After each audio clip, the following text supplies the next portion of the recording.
Samedi 23 mars 2024, chers téléspectateurs, bonsoir et bienvenue dans cette nouvelle édition. Page économie pour commencer.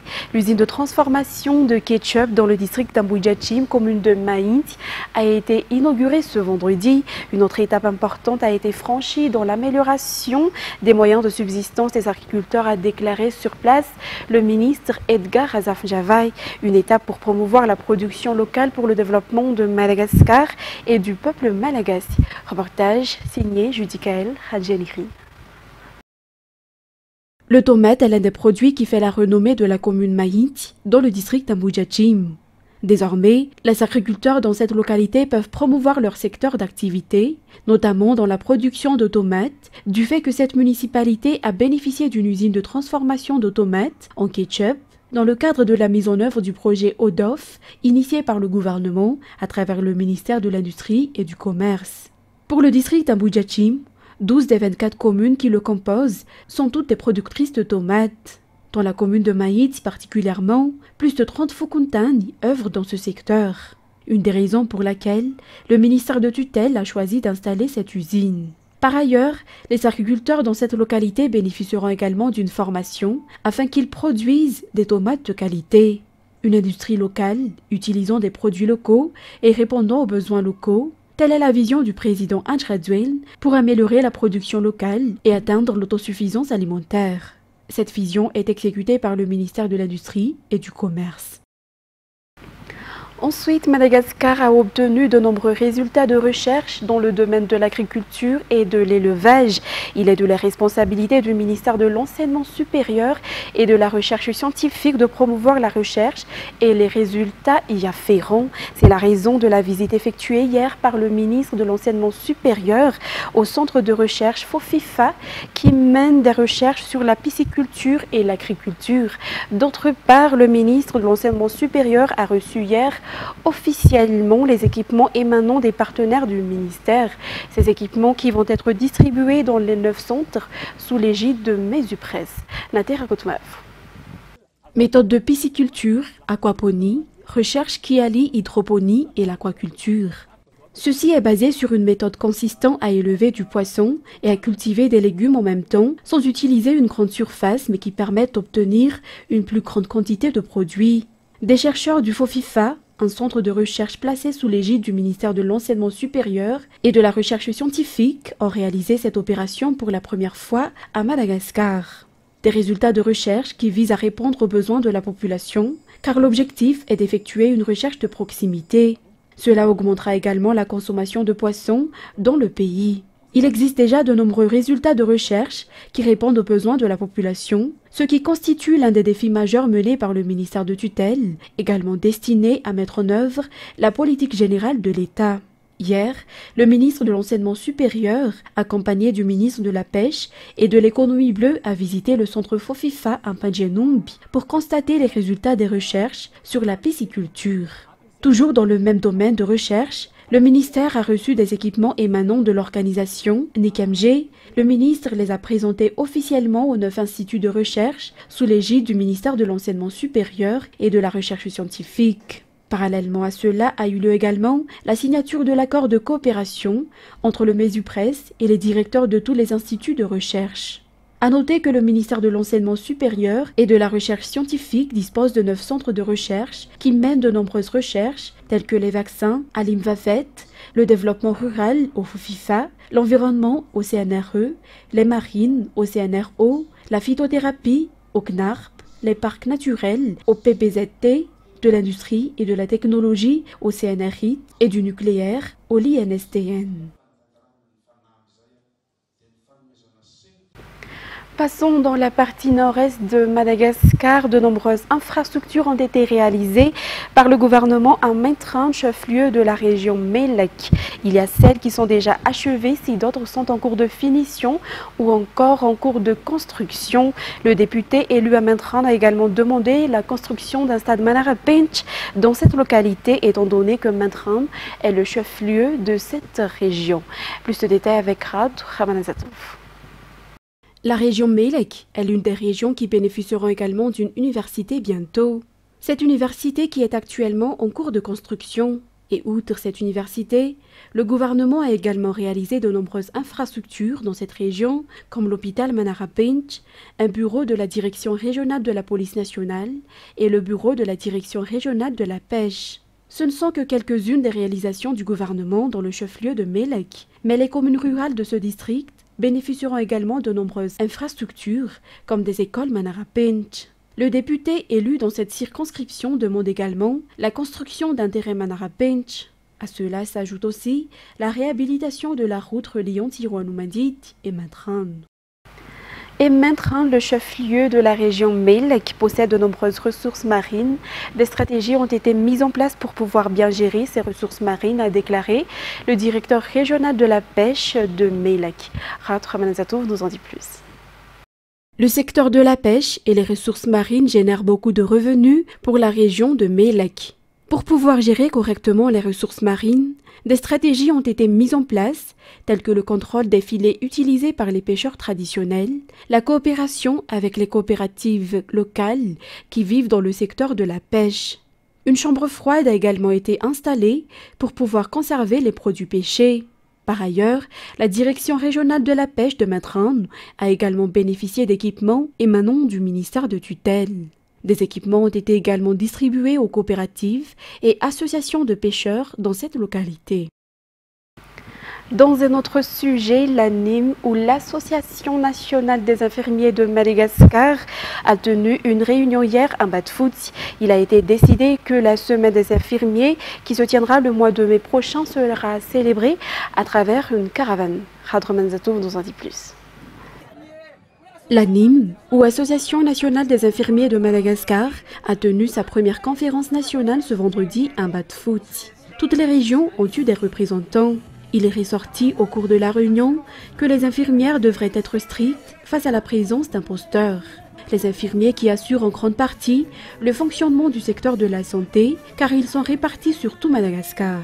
Certains d'entre eux prennent en charge la gestion de CSB, notamment dans des endroits très reculés. Il a également été décidé lors de la réunion que la semaine des infirmiers qui se tiendra le mois de mai sera célébrée à travers une caravane. Les membres de l'ANIM ont également effectué une présentation de vœux de Nouvel An.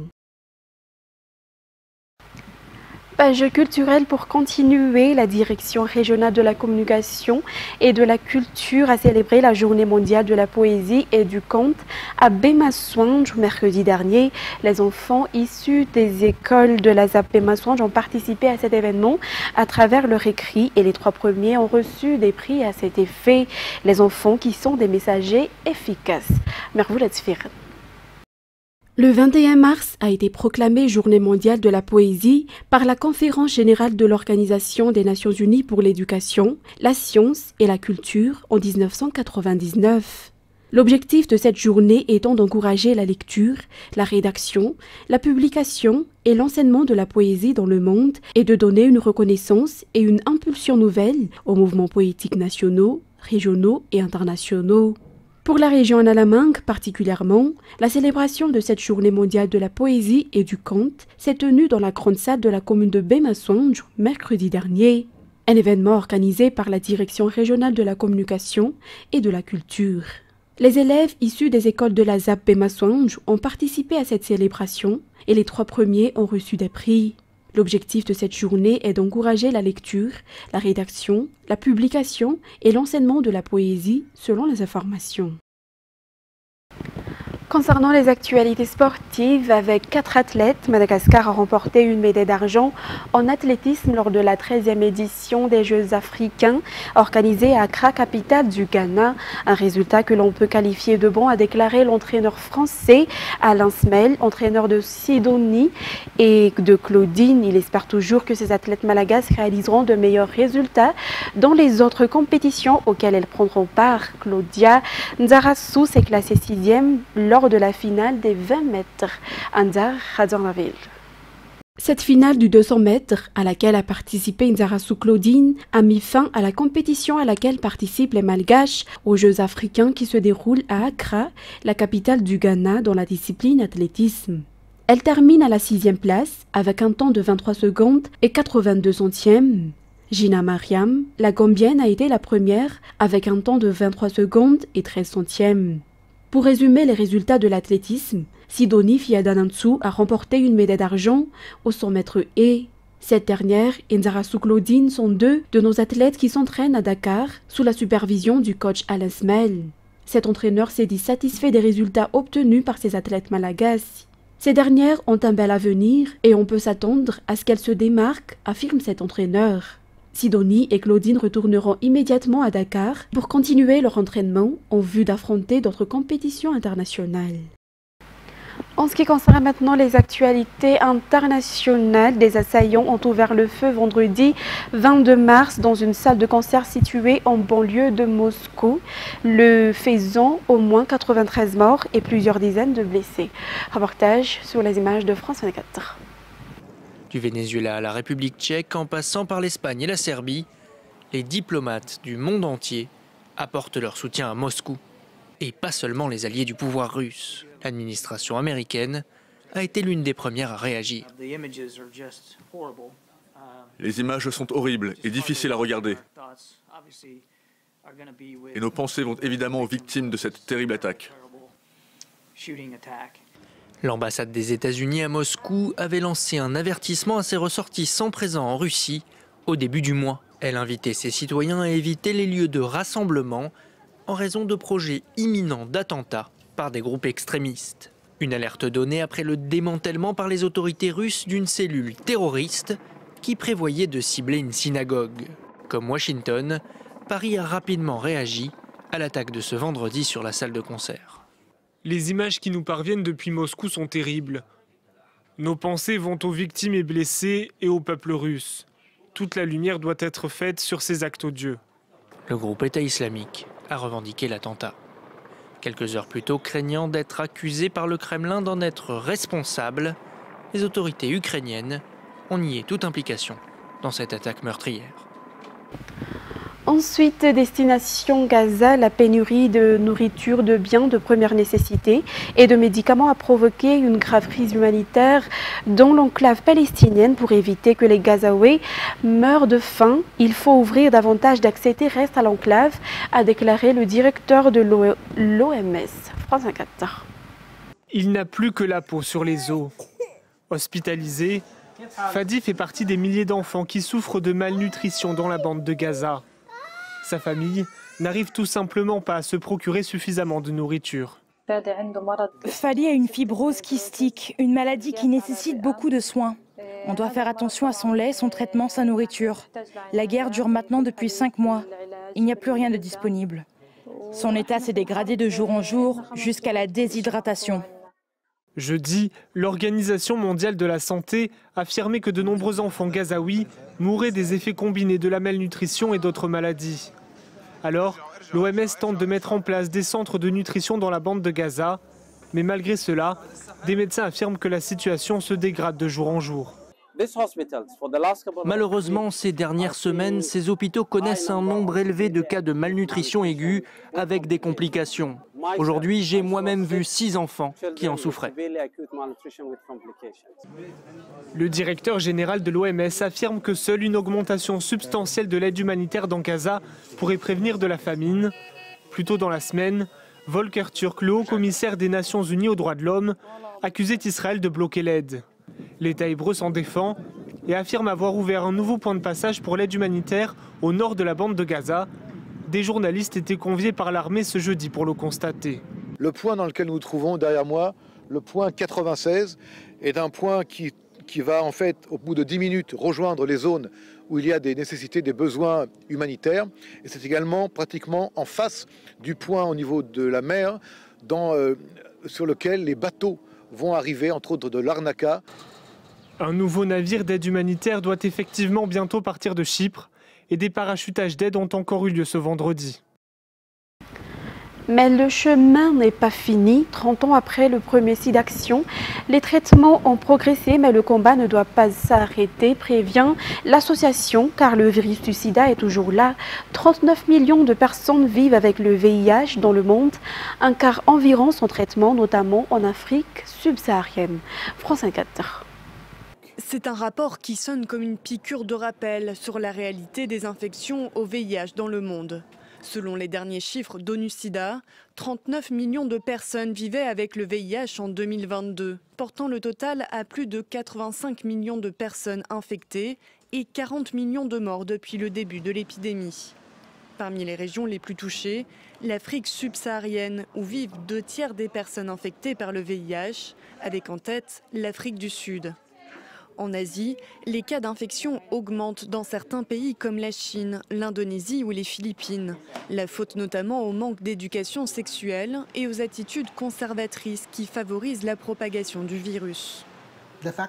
La désinformation et les fausses informations existent toujours. Par exemple, notre culture a tendance à diaboliser le sexe plutôt qu'un rapport sexuel non protégé. Le bilan est toutefois encourageant selon ONU-SIDA, qui veut croire à l'éradication du VIH d'ici 2030. Car les contaminations diminuent fortement dans certains pays comme le Botswana, le Rwanda et le Zimbabwe. Autre avancée, la possibilité de se soigner progresse. 30 millions de personnes séropositives ont désormais accès à un traitement antirétroviral contre seulement 7 millions en 2010. Nous savons qu'il existe un moyen de mettre fin au sida. Nous célébrons les progrès considérables que nous avons constatés dans la riposte mondiale au VIH. Les décès dus au sida, par exemple, ont diminué de près de 70% depuis leur pic au début des années 2000. Mais des obstacles freinent l'accélération des progrès. Les moyens financiers pour lutter contre le sida sont insuffisants et ont même reculé en 2022. Mesdames et messieurs, nous arrivons au terme de cette édition. Nous vous remercions de votre fidélité. Au revoir.